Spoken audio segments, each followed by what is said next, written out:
자, 오늘 하나님 말씀은 사도행전 9장입니다. 9장. 자, 이제 1절부터 11절까지 제가 1절부터 9절까지 제가 1절 읽고 여러분이 2절 읽으세요. 제가 봉독해 올립니다. 사울이 주의 제자들에 대하여 여전히 위협과 살기가 등등하여 대제사장에게 가서 다메섹 여러 회당에 가져갈 문을 정하니 이는 만일 그 도를 따르는 사람을 만나면 남녀를 막론하고 결박하여 예루살렘으로 잡아오려 함이라. 사울이 길을 가다가 다메섹에 가까이 이르더니 호련히 하늘로부터 빛이 그를 둘러 비추는지라. 땅에 엎드러져 들으면 소리가 있어 이르시되 사울아 사울아 내가 어찌하여 나를 박해하느냐 하시거든. 대답하되 주여 누구시니까 이르시되 나는 내가 박해하는 예수라. 너는 일어나 시내로 돌아가라. 내가 행할 것을 내게 일어나 하시니. 같이 가던 사람들은 소리만 듣고 아무도 보지 못하여 말을 못하고 서 있더라. 사울이 땅에서 일어나 눈을 떴으나 아무도 보지 못하고 사람의 눈에 걸려 다메섹으로 돌아가서 다 같이 사흘 동안 보지 못하고 먹지도 마시지도 아니하니라. 아멘.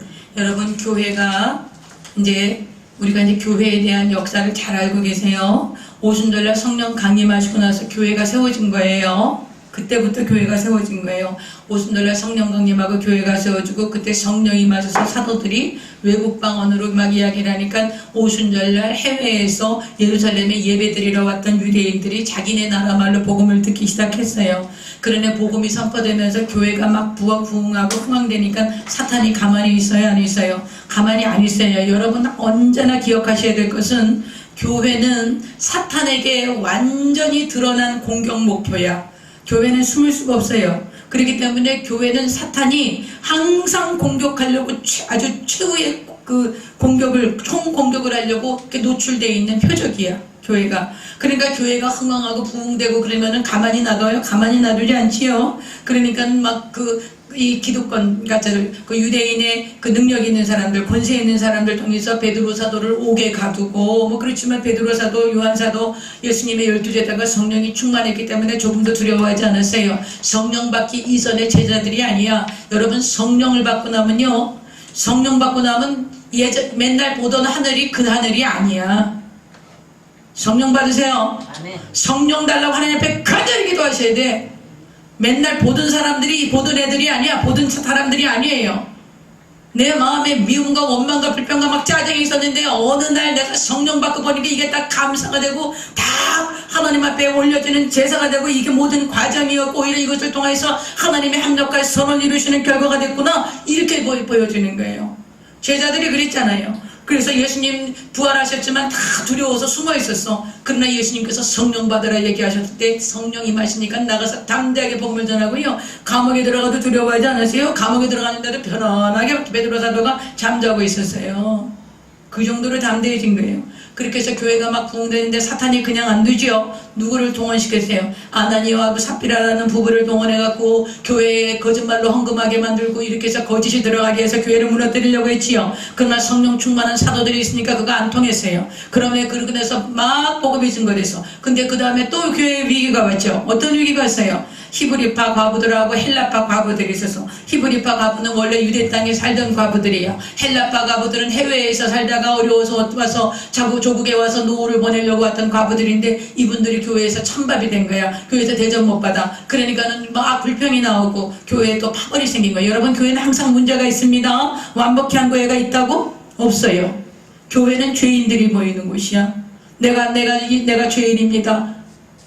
내가 예수 믿고 구원받지 않으면 나는 살 수 없어요. 그래서 내가 죄인임을 고백하는 사람들이 모인 곳이 교회이기 때문에 교회는 문제가 많아요. 그게 정상인 거야. 그러나 그 문제가 많은 가운데 우리가 그 문제 때문에 쓰러지는 것이 아니라 그 문제 때문에 기도하고 하나 되어지고 연합되어지는 것, 그것이 교회의 능력인 것입니다. 세상은 문제가 들어오면 비난하고 너 탓이야, 네 탓이야, 남의 탓이야, 누구 탓이야 이렇게 얘기하지만 교회 안에는 문제가 생기면 어떻게 해요? 하나님 앞에 가지고 와서 그 문제를 놓고 기도하는 거예요. 그래서 히브리파, 가대, 이 과부들, 헬라파 과부들이 서로 문제가 생겼을 때 이 사도들이 어떻게 해요? 이제는 아주 훌륭한 지혜와 성령이 충만하고 사람들에게 칭찬받는 그런 7분을 뽑아요. 그분들은 처음에 집사로 뽑은 게 아니에요. 그분들이 마땅히 하셔야 할 일들은 집사의 직분이었지만 집사로 뽑은 게 아니야. 그분들은 아주 그 몇몇 명이 되는 가운데서 7분을 뽑았으니까 굉장히 탁월하신 분들이었죠. 그러나 그 중에서 스테반 집사님이 순교하시고 빌립 집사님은 하나님의 복음을 막 땅끝까지 증거하고 이디오피아 내시를 만나서 복음을 증거하고 이런 역사가 나타나는 거 우리가 봤어요. 그렇지요? 그렇게 봤는데 스테반 그 집사님이 순교하실 때 거기 누가 있었어요? 사울이 있었어요. 바울이 있었어요. 사울이 번해서 바울이 된 게 아니라 그랬어요. 그죠? 사울은 어디의 이름? 히브리식 이름, 유대인의 이름이야. 바울은 로마식 이름이야. 로마식 이름. 그런데 왜 자꾸 우리가 바울이라 그러냐? 로마식 이름으로 전 세계에 복음을 전해야 되기 때문에 로마식 이름이 전 세계 이름 전하긴 더 나은 거예요. 많은 분들이 영어 이름을 가지고 활동하시는 분들이 많죠. 왜 그래요? 전 세계가 영어가 통역이 되기 때문에 영어 이름을 가지고 하시는 분들이 많아요. 마찬가지예요. 바울도 왜 바울이라는 사울이라는 이름을 안 쓰고 왜 바울이라는 이름을 썼냐? 로마식 표기로 하는 게 전 세계 복음 전하기가 훨씬 좋은 거예요. 왜 그래요? 그 당시 패권 국가가 로마였으니까. 그래서 바울이 근데 스테반 집사님이 순교하실 때 그 옆에 누가 있었어요? 바울이 있었어요. 바울이 돌 던지는 사람들의 옷을 다 받아갖고 있어서 그건 뭘 얘기한다 그랬어요? 이 사람이 주동자야. 주동자니까 자기는 안 하고 그 행동대원들 옷 같은 거 다 바울 말 밑에 갖다 놓은 거예요. 그러니까 우선은 말이야 그 바울이 그 스테반이 돌에 맞아서 죽는 걸 거기서 지켜보고 마땅히 죽을 일을 했다. 마땅히 여겼다 그랬어. 마땅히 죽을 죄를 졌으니 저렇게 돌에 맞아 죽는 것이 마땅하다. 그렇게 자기 종교에 열심히 했어요. 바울이 그것을 조금도 죄라고 생각하지 않았어. 자기가 잘못한다고 생각하지 않았어요. 나는 하나님을 위해서 지금 이 일을 하고 있는 거야. 하나님을 위해서, 하나님의 말씀과 율법을 위해서 저 나사렛 괴수 이단 저들을 신성모독한 죄. 유대인들이 바라던 메시아가 있었어요. 지금도 유대인들이 메시아를 기다려요. 어떤 메시아를 기다리냐? 하나님의 영광을 가지고 정말 온 세상을 막 큰 소리로 위엄을 떨치시면서 영광 가운데 임할 메시아를 기다리는 거예요. 근데 예수님이 메시아라는 거야. 어느 날 한 30대 된 청년이, 그것도 이 유대 땅에 좀 근사한 예루살렘이나 그런 것도 아니고 저 갈릴리 시골의 나사렛이라는 곳, 지금도 나사렛은 가난해. 팔레스타인 사람들이 사는 곳인데 지금도 나사렛은 가난해. 우리나라 한 70년대 60년대밖에 안 돼. 그렇게 그 정도로 가난해. 그런데 그 나사렛이라는 청소에서 어떤 30대 된 청년이 나타나더니 자기가 하나님의 아들이라는 거예요. 자기가 나님이 이스라엘 메시아라는 거예요. 그걸 믿을 수가 있겠어요? 없겠어요? 절대 믿을 수 없지. 바울은 절대로 믿을 수 없었어요. 이스라엘인들이 바라던 메시아, 그는 정말 하늘의 영광과 위엄을 가지고 천지를 창조하신 그 창조주 하나님의 영광을 가지고 임하실 것인데 저 쓸모없고 보잘것없는 땅에서, 보잘것없는 그 동네에서 태어나가지고 보니까 성경에 보면 예수님의 외모가 볼품도 없고 아주 초라하고 정말 이렇게 예수님은 외모가 그렇게 볼품 없었대요. 우리 영화 같은 거 보면 아주 예수님 그 배역을 맡은 사람은 근사한 사람이 배역을 맡지요. 근데 성경에 보면 그렇지 않아. 예수님이 외양도 없었고 볼품도 없었고 연한 순 같고 연약하고 막 그러셨대요. 근데 그런 사람이 와갖고 자기가 하나님의 아들이라는 거야. 그러면서 막 온 백성들이 다 그 예수님을 따르고 예수님을 막 그 칭찬하고 예수님이 메시아라고 그러고 막 이러고 그러니까 이런 신성모독이 어떻게 있을 수 있는가? 이 백성이 우둔하고 밀어나해서 미혹당하고 있는 것이다. 그러니까 이 미혹당하고 있기 때문에 저 예수라는 자를 십자가에 못 박아야 돼. 저 예수는 십자가에 못 박아 죽는 것이 마땅해. 왜냐하면 신성모독이야. 자기가 하나님의 아들이라 했으니까, 자기가 메시아라 그랬으니까. 그러니까 당연히 십자가에 못 박아 죽여야 돼. 그래서 예수님 못 박아 죽일 때 사도 바울도 있었을 거예요. 근데 아무렇지도 않아서 오히려 잘했다고 생각했어요. 그러고 나서 스테반 집사님 돌아가실 때 앞장서서 한 거예요. 그러고 나서도 분이 안 풀려. 이 신성모독한 자들, 유대인의 하나님, 이 여호와 하나님의 아들이라고 하면서 신성모독하는 이 나사렛파 괴수 이단의 괴수, 이 사람들을 가만둘 수 없다. 그러니까 해외에 가면 그 지금 여기서 다메섹이라는 것은 지금의 시리아가 지금 내전 때문에 나라가 다 망가졌어요. 근데 그 다마스커스라는 그곳에 가가지고 거기까지. 그러니까서 그 예수 믿는 그 회당이 있었어. 회당이라는 것은 유대인들이 모여서 살면 하나님 여호와를 예배하려고 회당을 만들어 놨었어요. 그 회당이 이미 복음이 증거되었거든. 그러니까 복음이 증거됐으니까 그 복음이 증거돼서 예수를 믿는 사람들 있으면 그 사람들 다 잡아와야 돼. 왜냐하면 자꾸 복음을 전해서 자꾸 예수를 전해서 자꾸만 하나님을 신성 모독하니까 안 되겠다. 예수 믿는 사람들 그 사람들 다 잡아와야 되겠다. 이렇게 하고서는 다메섹에 올라가고 있는 거예요. 근데 다메섹이 어느 정도나 되냐? 예루살렘에서 다메섹까지 240km래요. 240km 여기서 대전까지가 얼마나 됩니까? 240km 됩니까? 240km 안 돼요? 넘어요? 김천까지예요? 그러면 여기서 김천까지를 걸어가는 거야. 옛날에 차가 없잖아요. 걸어가는데요. 그 유대인 그 사람들한테 이야기해가지고 병사들을 또 달라 그랬어. 그래갖고 병사들을 데리고 완전군장을 하고 그리고 의기양양해. 성경에 보니까 그래 막 의기양양해가지고 서슬이 시풀해갖고 내가 이 하나님을 반역하고 여호와를 반역하는 이 이단 괴수 나사렛파 예수쟁이들 이들을 내가 잡아다가 옥에 가두고 예루살렘에까지 끌고 와서 내가 잡아들이라. 그리고 의기양양하게 가는 거예요. 그래갖고 다메섹을 거진 다 왔어. 거진 다 왔어. 거진 다 와갖고 오늘 무슨 일이 벌어지냐. 호련히 하늘로부터 빛이 그를 비추는 거예요. 여러분요, 이 유대인 사람들의 마음속에는 메시아가 나타나면 이렇게 나타날 거라고 생각한 거야. 막 하늘로부터 빛이 임하고 막 영광이 임하고. 그래갖고 지금 이 바울은 이렇게 빛이 임하니까 딱 엎드려가지고 주여 누구십니까? 이러는 거예요. 그건 무슨 뜻이냐? 이 빛이 임하고 막 하나님의 영광이 임하고 이러니까 이 바울의 마음속에 아이고 하나님이 임하셨구나 이렇게 생각한 거예요. 그렇게 임하실 수 있는 분은 누구밖에 없으니까 여호와 하나님밖에 없으니까 아이고 여호와 하나님이 임하셨구나. 아이고 여호와 하나님 누구십니까? 이렇게 하고 얘기한 거예요. 그 사도 바울의 마음속에는 뭐만 있어? 여호와 하나님만 하나님이시라고 생각한 거예요. 예수님이 하나님의 아들이고 예수님이 하나님이시라는 것은 결코 있을 수 없는 일이야. 그래갖고 주여 누구십니까? 여호와 하나님이십니까? 이렇게 물어봤다고. 그랬더니 뭐라 그러세요? 하나님이 예수님 뭐라 그래요? 사울아 사울아 내가 어찌하여 나를 박해하느냐. 사도 바울이 예수님 박해했어 안 했어? 박해한 적 없죠? 예수님 따라다니지도 않았어. 예수님 박해한 적 없잖아요. 근데 예수님이 지금 뭐라 그래요? 네가 어찌하여 나를 박해하느냐.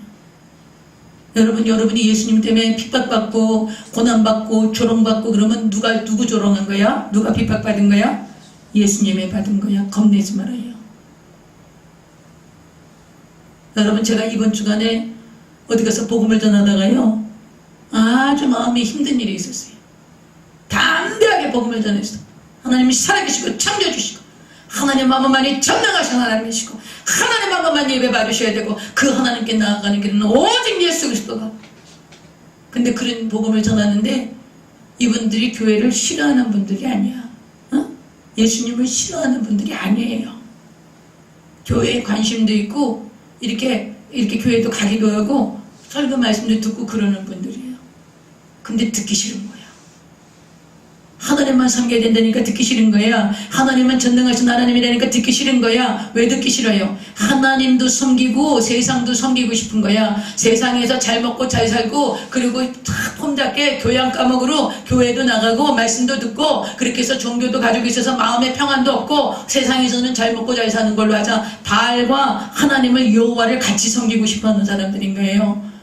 여러분 바알과 하나님을 같이 섬기고 있었어 이스라엘 백성들이요. 그랬더니 그래서 이 하나님이 누구를 보내요? 엘리야를 보내요. 엘리야를 보내서 너희가 바알을 섬길래 여호와를 섬길래 그리고 대단을 쌓으라 그래. 갈멜산에 대제단을 쌓아요. 그래서 바알의 제단을 쌓고 여호와의 제단을 쌓아요. 바알의 제단에서 바알 제사장들이 막 춤을 추고 자기를 자해하면서 불이 내려와서 이 제단의 불로 제단을 살려달라고 아무리 그래도 바알 신들이 아무것도 행하지 않아. 그러나 이 여호와의 제단에 엘리야가 기도하니까 하나님의 불이 맺었고 여호와의 제단에 하나님의 제물을 모두 받으셔서 여호와 하나님만이 살아계신 하나님이시라는 것을 성경이 말씀하고 있는 거예요. 그런데 그런 거 믿기 싫은 거야. 그런 하나님, 그런 신앙생활 싫은 거야. 너무 미치는 것 같고 광신적이고 그런 신앙생활 하면 안 된다고 생각하는 거예요. 그냥 교양 있게 성경책 옆에다 끼고 그리고 좋은 말씀 들으러 교양 있는 말씀 들으러 착하게 살려는 말씀 들으러 그렇게 교회생활 신앙생활 해야지 저렇게 미친 것처럼 광신하는 것처럼 예수밖에 없다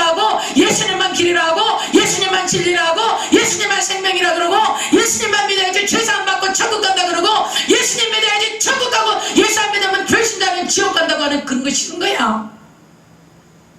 그게 싫은 거예요. 여러분, 그러나 기억하세요. 여러분, 이 세상 잠깐이에요. 나는 너무 기가 막히고 어이가 없는 거예요. 천년 만년 살 줄 아는 거야, 거기서. 지금 잘 먹고 잘 살고 해외여행 다니고 누리고 벽을 받고 산다고 자기네들만큼 떵떵거리고 사는 사람 있나? 나와봐! 내 자녀 같이 잘된 자녀 있으면 나와봐! 이렇게 큰 소리 치면서 그게 영원할 줄 아는 거야. 순식간에 지나간다는 사실을 잊지 마세요. 우리 권사님 80세 이상 사셨죠? 인생이 얼마나 짧아요. 그지요, 권사님? 지금 지나와서 보니까 너무 짧죠? 잠시 있다 사라지는 안개 같은 인생이야. 반드시 죽은 다음에 심판이 있다고. 그리고 그 죽음은 누구나 피할 수가 없는 거예요. 앞서가는 유성원이 당할 거야. 아무리 의학이 발달돼도 당할 거야. 죽고 사는 권세가 주님께 있다고. 근데 이런 거 몰라. 천년 만년 살 줄 알아요. 교만하고 방자하고 있는 것 가지고 누리고 너 예수 믿는 너희들 정말 별별 일 없잖아. 이런 식으로 조롱하고 비웃고. 여러분, 우리가 그런 것들을 지금 여러분도 아마 복음 전하다 보면 그런 거 당할. 아이고, 너나 잘 믿어. 네 자녀들, 네 새끼들, 너 그렇게 살면서 무슨 예수 믿으라 그러냐. 여러분, 그런 소리 들을지도 몰라. 그지요? 그런 소리 막 듣지요? 그러거든요. 보세요. 하나님 저 영혼을 불쌍히 여겨주세요. 모르는 거야, 모르는 거야. 천년 만년 그러고 살 줄 알아.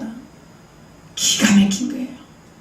내가 볼 때는 그 사람들이 1000번 만번 불쌍하고 가엾고 치근한 거예요. 귀가 있어도 못 들어요. 눈이 있어도 못 봐요. 그런데 여러분 와서 깨닫고 말씀을 듣고 내 인생에 잠시 있다 사라진 안개 같은 인생. 모든 인생이 죄인인데 그 죄값을 주님이 담당하시고 나를 찾아오셔서 나를 구원해 주셨다고 말씀하시고 나를 하나님의 자녀가 돼서 내 모든 죄를 사하시고 내 모든 병을 고치시고 나를 파멸에서 구속하시고 인자와 긍휼로 내게 간이 씌워주시고 좋은 것으로 내 소를 만족케 하시고 내 청춘으로 독수리같이 새롭게 하시고 주를 위하여 살다가 주님이 나를 이 땅에 보내신 창조 목적, 내가 여기에 왜 와 있나, 나는 왜 사나, 무엇을 위해서 사나, 그 창조 목적을 따라서 내가 주를 위해 살다가 주님 부르시는 그 어느 날 내가 천사의 손에 받들려 주님의 나라에 들어가는 그런 놀라운 영광과 진리를 우리에게 깨닫게 해주시니 이것이 축복이 아니겠냐. 이거보다 더 큰 축복이 있으면 나와보라 그래. 이거보다 더 큰 축복이 어디 있어. 근데 오늘 이 사울은 이제 이 예수님이 나를 핍박했다 그러시는 거예요. 어찌하여 네가 나를 핍박하느냐. 여러분, 예수님에서 받는 핍박 누가 받는다고? 예수님이 직접 받으시는 핍박이에요. 그러니까 염려하지 마세요. 그렇게 핍박이 오거든 우리가 감사하고 기뻐할 수 있는 그런 깊은 아주 차원 높은 신앙을 가지시기를 바랍니다. 그랬더니 깜짝 놀란 거지, 바울이. 그죠? 주여 누구십니까? 여기서 주여 누구십니까 하는 건 하나님 당신이시죠? 그 사람하고 똑같은 거예요. 왜냐하면 이스라엘 사람들의 마음속에는 하나님이 그렇게 임하실 거라고 봤거든. 그러니까 주님이시죠? 하나님이시죠? 이렇게 물어본 거예요. 그랬더니 예수님이 뭐라 그래요? 나는 내가 박해하는 예수라. 여러분, 이 말이 단순한 말이 아니에요. 사도 바울은 예수님을 하나님이라고 인정할 수 있었어요? 안 했어요? 절대 인정 못해요. 예수님을 하나님이라고 인정 못하기 때문에 예수 믿는 사람들 잡으러 외국까지 간 거예요. 외국까지 가서 잡아오려고 하는 거예요. 막 기세가 등등해갖고요. 근데 지금 뭐라는 거예요? 여기서 주여 누구십니까? 이거는 하나님이시죠? 왜냐하면 그렇게 빛 가운데 임할 분은 하나님밖에 없으니까, 오직 유대인의 하나님, 히브리인의 여호와 하나님밖에 없으니까 하나님이시죠? 이 말을 물어본 거예요. 이렇게 물어본 거예요. 정말 하나님이 누구신지 몰라서 물어본 게 아니에요. 하나님이시죠? 이렇게 물어본 거예요. 근데 그 하나님이 지금 누구라는 거예요? 네가 박해하는 예수. 내가 하나님이야. 내가 여호와야. 여러분, 이때 어떤 그 구약학 교수님들은 이때 바울의 나이가 35살쯤 됐을 거라고 얘기해요. 그러면 35살쯤 됐으면 이 사람은 이 바리새인 중에 바리새인이고 가말리엘 문화생으로서 아주 최고의 랍비에게 공부를 한 사람이야.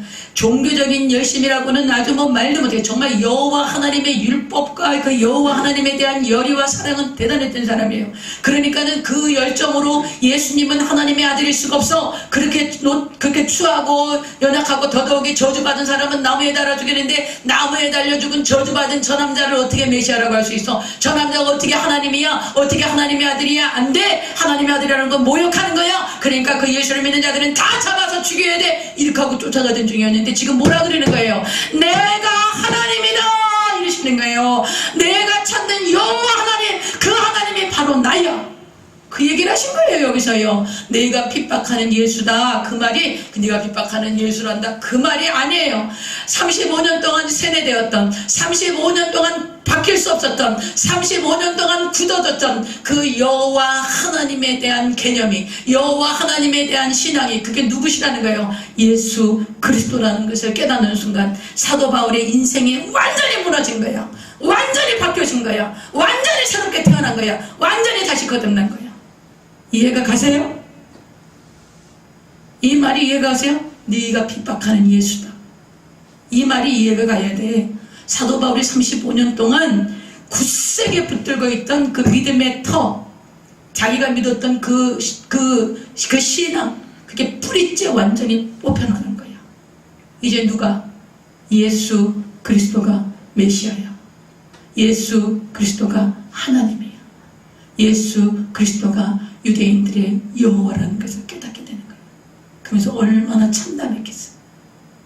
자기가 스테반을 돌로 쳐서 죽일 때 앞장서고, 지금 여기까지도 그 예수님 믿는 자들을 잡아서 죽이려고 오고 있는 자기 자신을 보러 바라보면서 얼마나 참담하고 후회를 하고 회개를 하고 마음이 무너졌겠어요.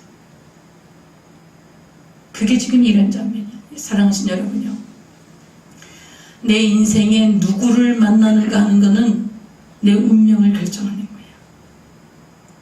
우리가 이 조국 대한민국의 백성으로 태어났어요. 이거는 내가 선택한 게 아니죠.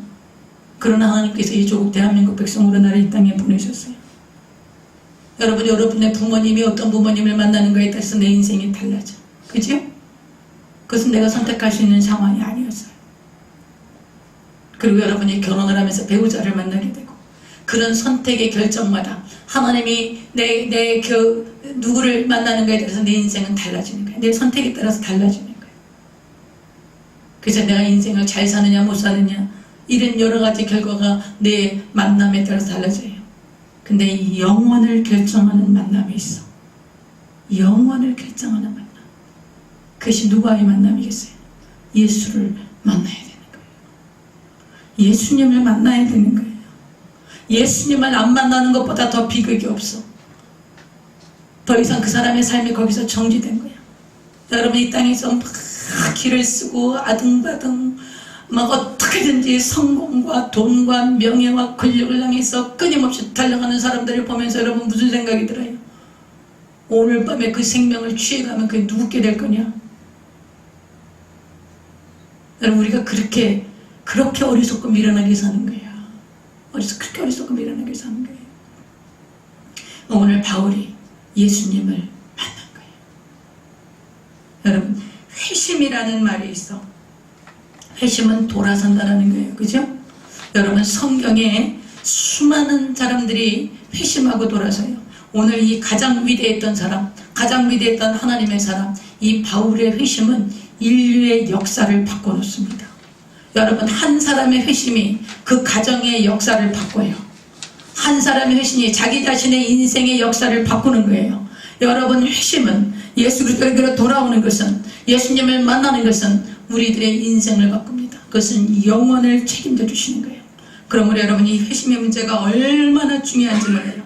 그러면 이 회심이 뭐냐? 첫 번째는 예수님과의 만나는 거예요. 예수님과 만나지 않으면 어떤 사람도 회심할 수 없어요. 오늘 바울은 하나님을 대적하던 자였어. 예수 그리스도를 대적하고 예수 믿는 사람들을 잡으러 갔던 사람이었어요. 예수님을 핍박했던 사람이었어요. 그를 예수님께서 만나주셔서 곧 그가 회심하게 되는, 예수님을 만나는 것이 바로 회심인 것입니다.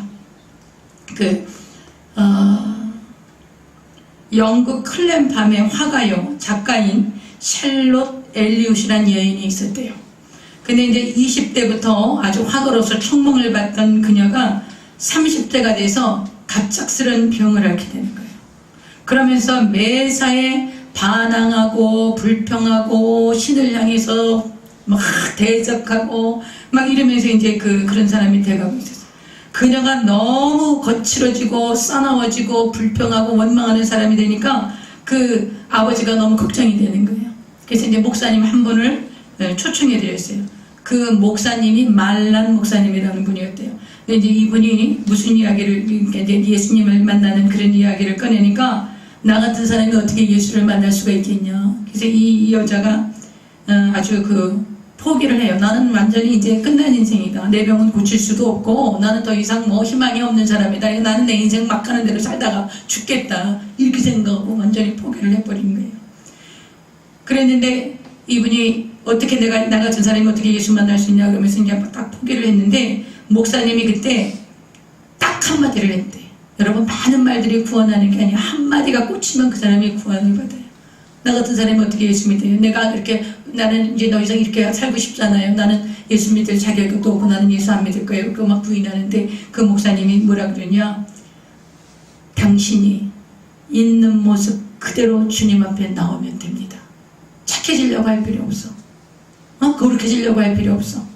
그냥 그렇게 짜증 많고 불평하고 하나님을 향해서 대적하고 원망하고 왜 내가 병이 들은 거야? 왜 내 병은 못 고치는 병인 거야? 내가 왜 이렇게 살다 죽어야 돼? 그렇게 마음이 힘들고 좌절하고 낙심하고 절망하고 불평하고 분노하고 있는 그 모습 그대로 하나님께 나오시면 됩니다. 근데 그 말이 꽂힌 거예요. 여러분 우리가 그런 얘기하는 사람이 있어요. 제가요 죄가 많아서 교회 못 가요. 이런 사람이 있어요. 여러분 거룩해져서 교회 나오지 마라. 교회 나오면 거룩하고 착해져야 된다는 부담에서 내려놓으세요. 여러분 거룩하고 착해지는 게 그게 잘 되는 게 아니야. 그게 성령 받아야 되는 거야. 여러분 죄인이라 해서 우리가 예수님 앞에 나오는 거예요. 죄 때문에 예수님께 나오는 거예요. 내가 죄인인 거, 내가 의심한 거, 내가 불신앙하는 거, 내가 부족한 거, 내가 주님 뜻대로 살지 못한 거, 내가 늘 하나님께 불순종한 거, 내가 하나님의 말씀에 늘 불평한 거, 이런 모습 그대로 주님 앞에 나오라는 이 말이 이 자매의 마음에 꽂힌 거예요. 그래서 그 자매가 하나님 앞에 이제 자신의 마음을 드리고 무릎을 꿇고 예수님 앞에 자신의 인생을 드린 거예요. 그리고 큰 죄에 빠진 날 위에 주보혈을 흘려주시고 찬송가 339장을 이 자매가 작곡을 한 거예요. 찬송가 339장. 그래서 여러분이요 있는 모습 그대로 주님 앞에 나오는 것, 그러면 주님이 만나주신다는 거예요. 할렐루야. 그냥 막 자기가, 제가 이렇게 보면 굉장히 착해지려고 의로워지려고 거룩해지려고 몸부림을 치는 사람들이 많아요. 예수님 없이는 안 돼. 예수님 만나지 않으면 안 돼. 나 같은 죄인 살리신 주내 놀라와 잃었던 생명 찾았고 광명을 얻었네. 이 고백이 있어야지 내 삶이 변화되는 거야. 내 안에 예수님이 없이, 예수님의 생명이 없이 여러분 자기가 거룩해지고 이렇게 살고 착하게 산다? 이거는 다 위선이야. 자기 의라는 것은 성경에 보니까는 걸레래, 넉마래, 넉마. 이사야서에 보면 그 말씀이 나와요. 사람들의 의가 넉마라는 거예요. 걸레 같다라는 거예요. 얼마나 사람들이 자기가 의롭다 그래. 그러나 예수님이 그 안에 계셔서 새롭게 거듭나서 예수의 생명으로 살아가는 것이 아니면 그 사람의 의라는 것은 넉마 같다라는 거예요. 그래서 여러분 있는 모습 그대로 하나님 앞에 나오는 것이 너무나 중요한 거예요. 부담 주지 마십시다. 연약한 주변에 성도들 많을 거야. 야, 너 그러면서 무슨 교회 다닐 수 있냐? 이렇게 하면서 그렇게 하시면 안 돼요. 괜찮아요. 있는 모습 그대로 하나님 앞에 나오시면 하나님이 받으시고 그 피로 거룩하게 하시고 정결하게 하시고 만나주시고 그리고 새롭게 하십니다. 있는 모습 그대로 나오라고. 그 얘기로 이 자매가 이런 놀라운 찬양을 쓴 것이지요. 그리고 또 하나, 이 회심이라는 것은 뭐냐면 예수님을 주인으로 고백하는 거예요. 여러분 그 당시에는 예수님을 주님이라고 할 수 없었어요. 로마의 가이사가 주님이야. 그러니까는 그 사람들이 그 당시에 예수님 당시에 사람들이 만나면요, 이 바울사도 당시에 사람들이 만나면 뭐라고 얘기했냐면 가이사가 주님이십니다 이렇게 인사하는 거예요. 그러면은 옆에 상대방도 그렇습니다, 가이사가 주님이십니다 이렇게 인사해야 돼. 그렇게 인사 안 하면, 가이사가 주님이라고 안 하면 그러면 잡혀가는 거야. 그런데 지금 그리스도인들은 어떻게 되세요? 가이사가 주님이십니다. 그러면 이 사람들은 뭐라 그래? 나는 예수님이 나의 주님이십니다 이렇게 인사한 거예요. 그럼 그건 어떻게 하라는 거야? 목숨을 거는 거야. 그게 회심이에요. 지금은 우리가 예수 믿는 게 너무 편해. 누가 우리를 고난 주지 않아. 그리고 때로는 조롱하고 그래도 뭐 그러거나 말거나 하고 내 팽개쳐두면 돼. 그런데 목숨을 걸어야 할 때 보면 어떡하겠어요? 그래도 여러분과 내가 믿음을 지킬 수 있기를 바랍니다. 여러분, 초대교회의 인사는 바로 예수님이 나의 주님이심을 고백하는 거였어. 여러분과 나의 인생에 예수님이 주님이신 것이, 그것이 진정한 회심이라는 거예요. 그 다음에 세 번째로 여러분, 회심이라면 어떤 일이 벌어지냐? 변화된 삶을 살게 돼 있어. 여러분, 예수님이 내 안에 들어와 있어. 예수님이, 내가 예수를 믿는다는 것은요, 그냥 종교를 택한 게 아니에요. 내가 예수님과 나무에 달려 예수님이 십자가에서 몸짓껏 피 흘려 죽으셨을 때 예수님과 내가 연합되어져서 예수님 내 안에 계시고 나는 예수님 안에서, 나도 십자가에 죽은 거예요. 뭐가 죽었어? 내가 십자가에 죽은 거예요. 내가 십자가, 내가 옛자, 예수 믿기 전에 내가 사망의 몸이었어. 예수 믿기 전에 내가 저주의 몸이었어. 예수 믿기 전에 내가 온갖 스트레스와 불평과 막 그 환경에 대한 불안과 두려움으로 내가 온몸의 병투성이었어. 그랬는데 그 병과 저주와 사망을 누가 담당하신 거예요? 예수님이 십자가에 담당하시고 어떻게 하셨어요? 죽으셨어요. 왜요? 죄의 삭슨 사망이야. 예수님이 죽으셨어요. 죽으신 다음에 어떻게 하셨어요? 3일 만에 부활하셨어요. 부활하셨다라는 건 뭐예요? 사망의 권세를 깨뜨리신 거예요. 예수님께서 사망의 권세, 죄의 권세, 병의 권세, 저주의 권세를 십자가에서 다 깨뜨리시고 부활하신 거예요. 그러므로 여러분이 병을 인정하면 안 돼요. 저주를 인정하면 안 돼요. 아유, 우리 집 안에 이런 문제가 있고요, 우리 친정엔 이런 문제, 우리 시댁엔 이런 문제가 있고요, 이런 것들이 우리 집안에 있어요. 여러분, 이제 예수 믿고 거듭나서 예수님이 십자가에서 예수님과 함께 여러분 죽었다고, 예수님 믿는다라는 건 여러분도 예수님과 함께 십자가에 못 박혀 죽은 거라고. 죽었는데 죽은 사람이 저주하고 상관이 있어요? 없어요. 죽은 사람이 병하고 상관이 있어요? 없어요. 죽은 사람이 이제 죽었는데 거기서 사망이 나를 또 도둑질할 수 있어요? 없어요. 근데 죽을 뿐만 아니라 어떻게 한 거야? 예수님 부활하실 때 같이 부활한 거야. 할렐루야. 여러분, 이 개념을 갖고 있어야 돼. 여러분, 개념을 알고 인식해야지 믿어지는 거야. 모르고 믿으면 안 돼. 그냥 교회 다닌다고, 예수님 믿는다고, 예수 믿는데 교회 다니는데 저쪽 교회 다니시면, 그런데 예수가 누군지도 모르고 예수님 믿는 건지 뭔지도 모르고 그냥 헌금만 들고 다니면서 예수 믿는다고 그러면서 하는 사람들이 너무나 많은 거야. 교회 안에 한 사람도 우리 교회에 그런 사람이 있으면 안 돼요. 예수님 믿는 건 내가 예수님과 함께 죽은 거야. 예수님하고, 예수님 죄 때문에 죽어, 내 죄 때문에 죽어서 나도 내 죄 때문에 예수님 죽으셔서 나도 죽어서 죄가 다 청산됐어. 그러니까 죄 때문에 들어온 병과 저주도 다 청산된 거야. 나는 사망이 나를 만지지 못해. 어느 날 내가 이 땅에서 내 생명을 다하고 내가 주님 주신 사명을 다하거든 천사의 손에 져서 하나님 나라에 들어갈 거야. 그게 우리의 소망인 거예요. 그게 예수 믿고 거듭난 사람들의 소망인 거예요. 그게 예수 믿고 거듭난 사람들의 삶인 거예요. 그게 바로 여러분과 나의 삶인 거예요. 그러니까 여러분, 낙심할 필요 있어요 없어요? 낙심하면 안 돼. 낙심하면 안 돼. 낙심하면 안 돼. 낙심하는 건 예수 안 믿는다라는 거예요. 하나님, 나는 하나님 안 믿어요. 나는 예수님 십자가에서 나를 위해서 죽으신 것도 안 믿어요. 나는 보이는 환경 때문에 낙심하고 좌절하고 살다가 지옥 갈 거예요. 그거 똑같은 거예요. 낙심할래요 안 할래요? 좌절할래요 안 할래요? 포기할래요 안 할래요? 여러분, 하나님이 시시한 하나님이 아니시잖아. 전능하신 하나님이시잖아. 능치 못함이 없으신 하나님이시잖아. 왜 하나님 의심해요? 왜 하나님 무시해요? 섭섭하시겠지요?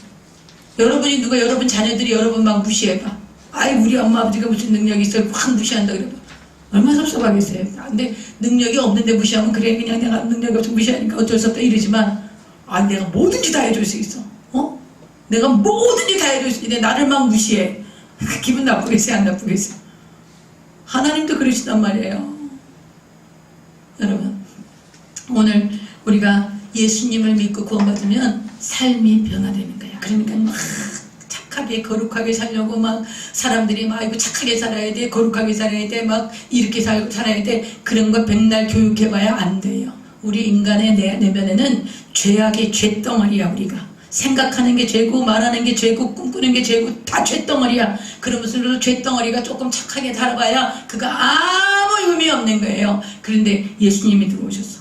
예수님이 와갖고 내 옛사람이 십자가에 다 못 박혀 죽었고 이제 내 안에 예수의 생명이 충만해. 그럼 어떻게 되겠어? 여러분, 강아지 누구 닮아? 강아지 개다. 개 닮지? 송아지 누구 닮아? 소 닮지? 망아지 누구 닮아? 말 닮지요? 왜 그래요? 그 조세포가 있으니까, 그 세포가 있으니까, 유전자 세포가 있으니까. 그럼 여러분 예수님의 생명으로 하나님의 자녀야. 그럼 누구 닮겠어? 하나님 닮는 거야.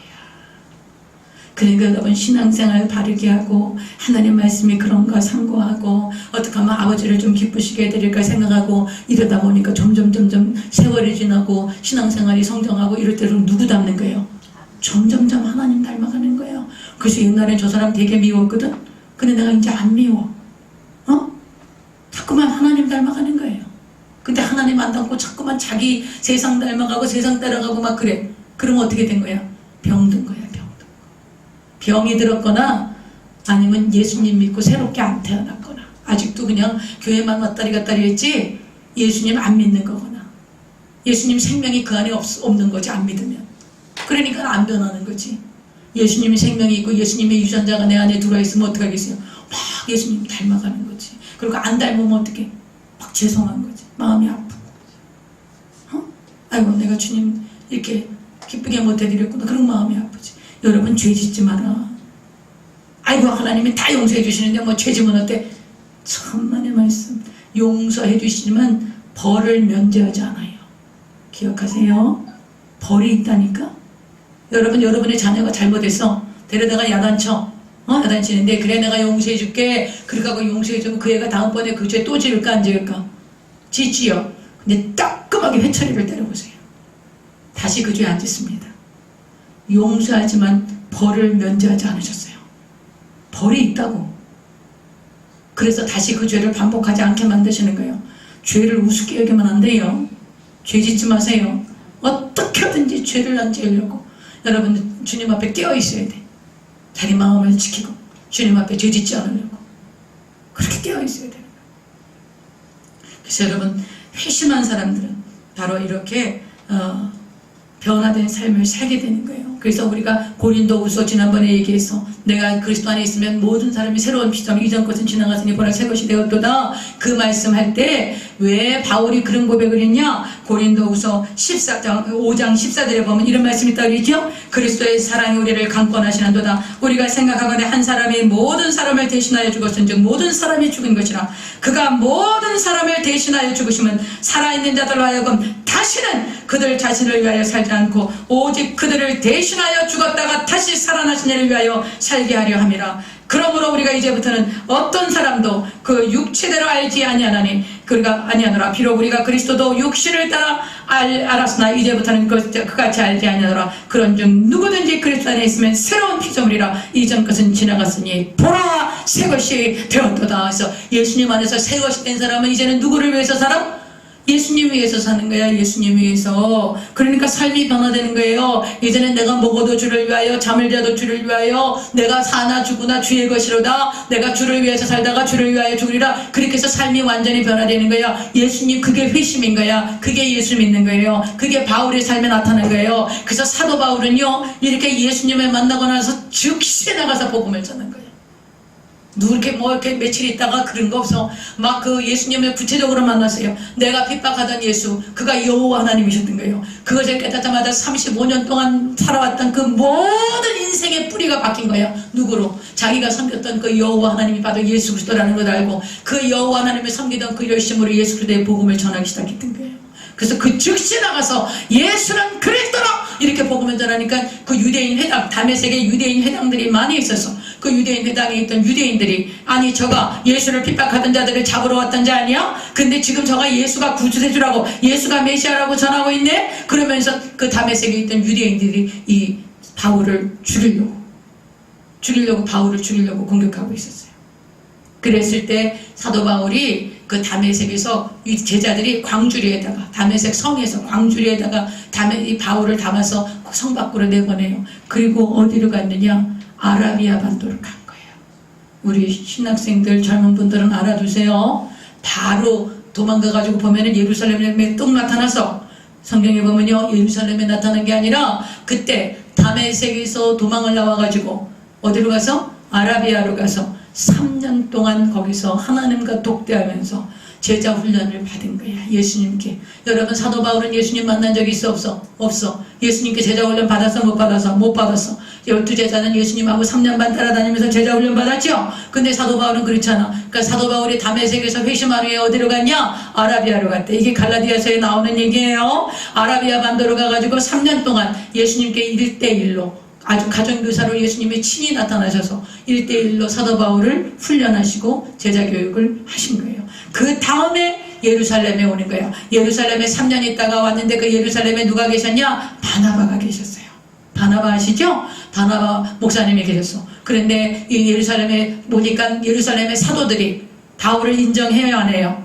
인정 안 해. 다메섹까지 잡으러 갔던 사람이야. 저 사람이 어떻게 다시 예수를 믿고 복음을 전한단 말인가? 저 사람 우리는 인정할 수 없어. 그러면서 예루살렘 교회가 바울을 인정하지 않았어요. 근데 바나바는 어떤 분이세요? 권위자야. 권면하고 위로하고 상대방을 세워주고 사람을 세우고 그런 아주 훌륭한 인격을 가지신 분이라고 했죠. 그 바나바가 또 이 사도 바울을 사도들에게 인사시키는 거예요. 아닙니다. 이분이 회심했습니다. 이분이 이제 예수님을 증거합니다. 그래서 이 바나바의 인사로, 바나바의 소개로 사도 바울이 이 예루살렘 교회에서 인정을 받지만 그러나 다시 그 사역을 같이 하지는 않았어요. 그래서 그 예루살렘 교회에서 어디로 가냐? 자기 고향 다소로 가. 다소, 터키 지방에 있는 다소로 가서 거기서 약 9년에서 10년을 홀로 가족의 고향 다소에서 그냥 뭐 제자들을 가르쳤든지 뭘 했든지 하여튼 이 복음 사역을 했든지 어땠든지 다소에 가서 고향에 가서 약 9년에서 10년 동안을 있었던 거예요.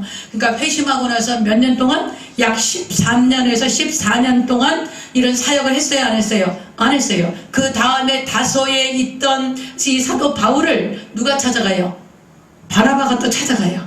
그래서 바나바 목사님이 가가지고 안디옥 교회의 담임 목사였어. 바나바 목사님이. 근데 안디옥 교회 담임 목사님이던 바나바 목사님이 내가 이제 동역을 해야 되겠다. 그 사울이라는 그분 아주 탁월하신 분이지. 그리고 예수님을 깊이 만났고 또 예수님 그렇게 해서 예루살렘 교회에 자기가 그 속에 있던 그 사도 바울을 찾아가요. 찾아가서 우리 교회 부목사로 와서 나하고 함께 동역하시지 않겠소? 그래서 사도 바울이 안디옥 교회의 부목사로 와서 바나바 목사님하고 동역을 하게 되는 거예요. 그러면서 전 세계에 복음을 전하는 이 복음 전도 여행이 시작되는 것입니다. 그래서 사울의 생애는 그렇게 이루어지는 거예요.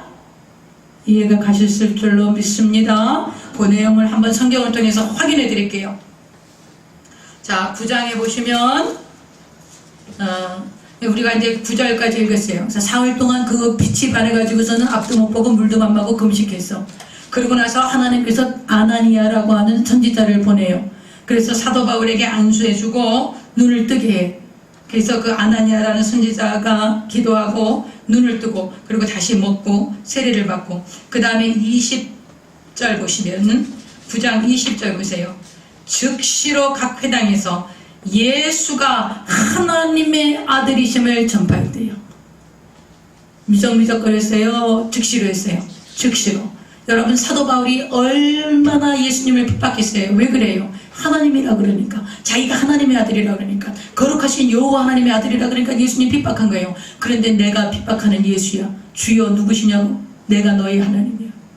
이 얘기 듣고서는 완전히 뿌리째 바뀐 거예요. 그러니까 그 여호와 하나님을 따르던 열심, 그 열심은 바로 누구를 향한 열심이 된 거예요? 예수님이 하나님의 아들이니까 예수님을 따르는 열심이 된 거지. 그래서 즉시로 예수가 하나님의 아들이십니다. 이렇게 하고 선포한 거예요. 여러분요, 우리가 사도행전 22장에 보면 바울이 이런 얘기를 해요.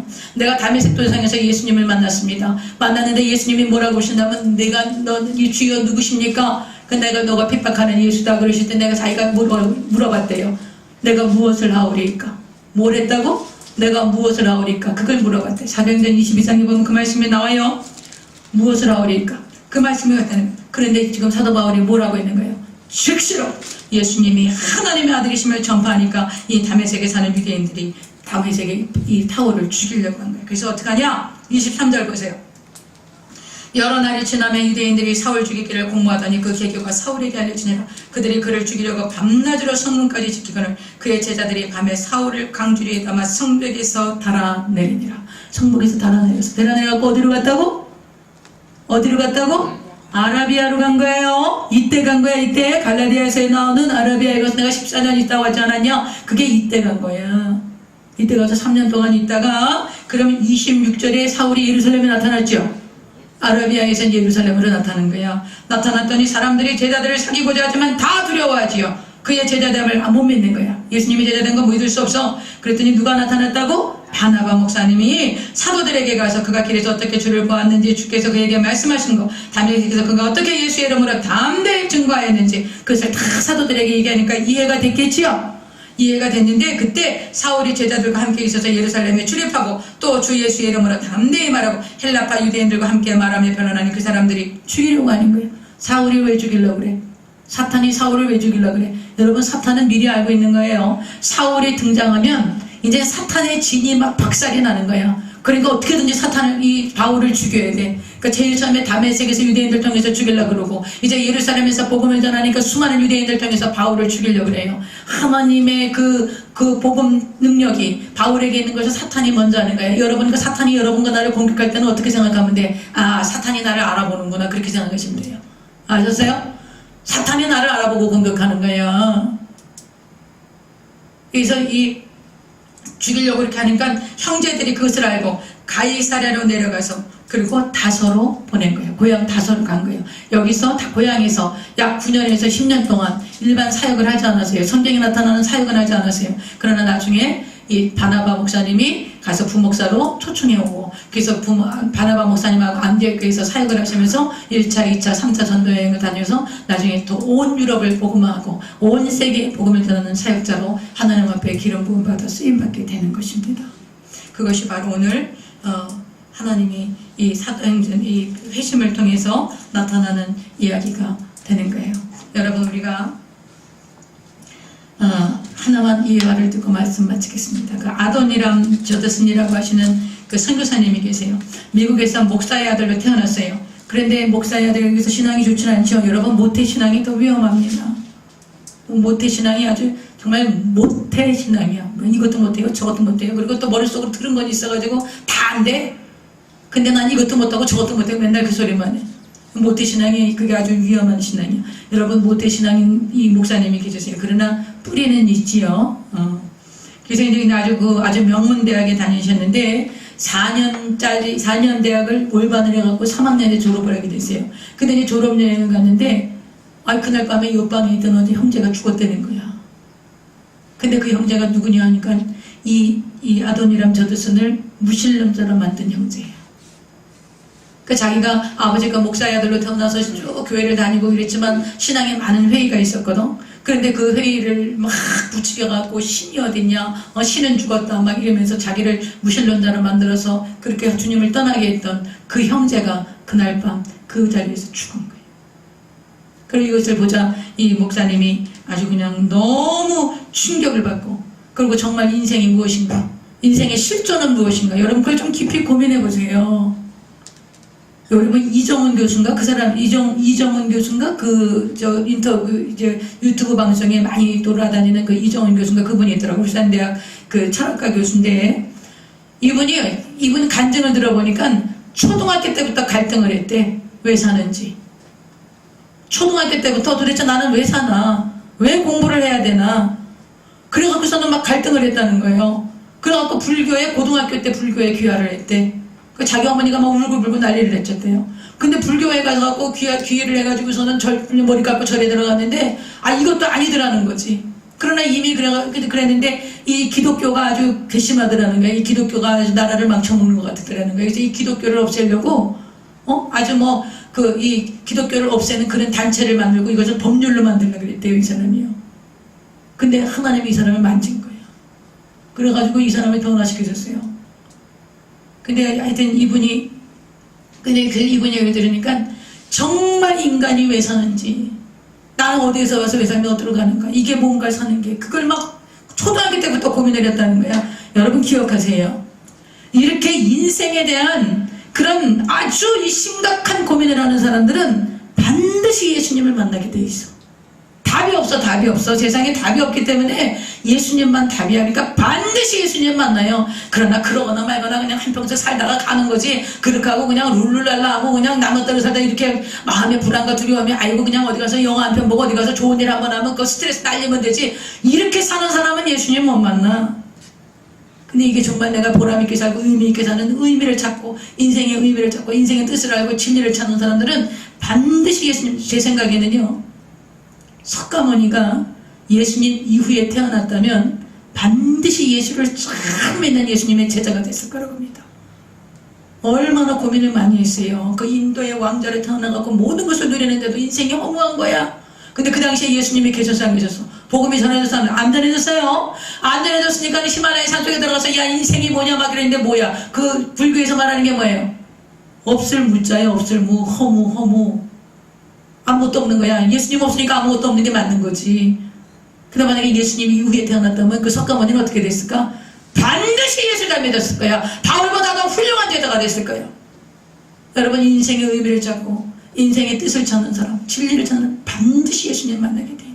그래서 이거를 고민하다가 이 목사님이 예수님을 만나지요. 개인적인 구주로 영접을 하게 되는 거예요. 완전한 회심이라는 거예요. 그러면서 어떻게 돼? 바울처럼 주님 이제 내가 어떻게 살아야 됩니까? 여러분 인생에 두 가지 질문이 있어. 기억하세요. 예수님 당신은 누구십니까? 그리고 나는 어떻게 살아야 합니까? 이 질문에 답을 갖고 계셔야 돼요. 이 질문에 답을 갖고 계셔야 돼요. 예수님 당신은 나에게 누구십니까? 예수님이 여러분 자신에게 누구세요? 예수님 나한테 어떤 분이세요? 예수님 어떤 분이신지 그걸 정리하셔야 돼. 그걸 확신하셔야 돼. 그리고 나는 어떻게 살아야 되는가?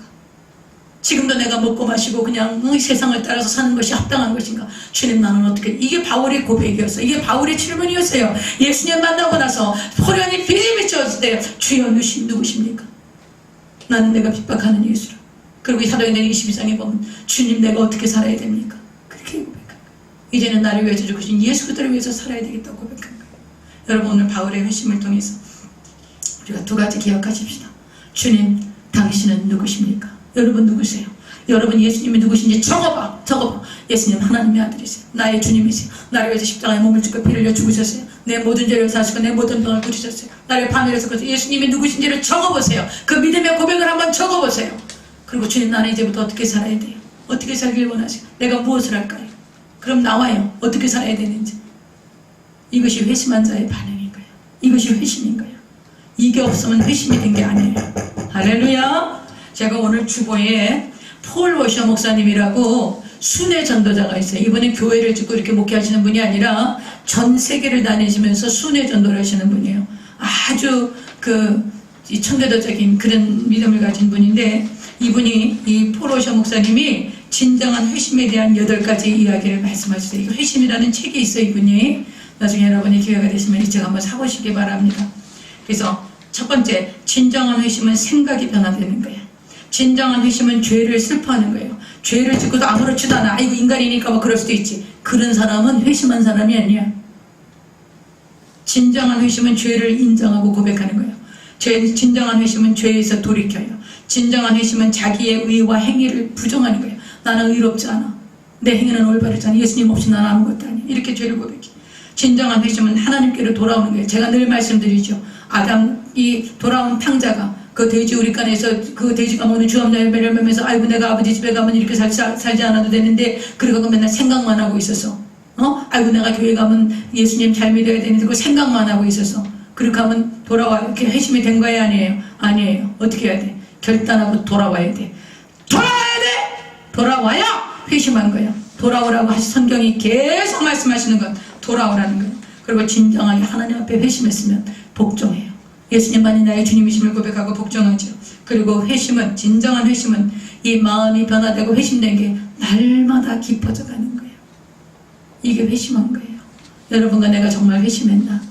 그리고 회심하지 않았다면 부분이 있다면 여러분 오늘 이 폴 워셔 목사님의 이런 진정한 회심의 이런 정리에 대해서 한번 자기 자신을 돌아보시기 바랍니다. 오늘 그 밑에 말씀 가지고 말씀 뵙겠습니다. 여러분 숫자를 목적으로 하는 건 부흥이 아니에요. 아셨어요? 숫자가 1000명만 되는데 예수 안 믿는 사람들이 교회 들어오는 사람들이 너무 많아. 종교생활하는 사람들이 너무 많다고. 종교생활하는 사람들은 예수를 믿는 게 아니야. 한 개인의 영혼 속에서 인생의 모든 가치가 뒤집어지는 거예요. 여태까지 살아왔던 세계관이 다 뒤집어지는 거예요. 세상을 사랑하고 세상의 성공과 세상의 명예와 세상의 돈과 권력을 추구했던, 그것이 성공이라고 믿었던 그 모든 가치관이 완전히 뒤집어지는 거예요. 그리고 진정한 회심이 일어나는 것, 이것이 우리가 부흥이라고 얘기하는 거예요. 우리 교회는 그래서 부흥된 거야. 할렐루야. 그래서 부흥은 하나님이 싫어하는 것은 끔찍하게 싫어하고, 하나님이 좋아하는 것은 목숨을 걸고 좋아하는 거예요. 그렇게 되는 거예요. 그래서 부흥은 하나님이 싫어하는 것을 끔찍하게 싫어하고 모든 것을 예수 그리스도에게 거는 것, 이것이 진정한 부흥인 것입니다.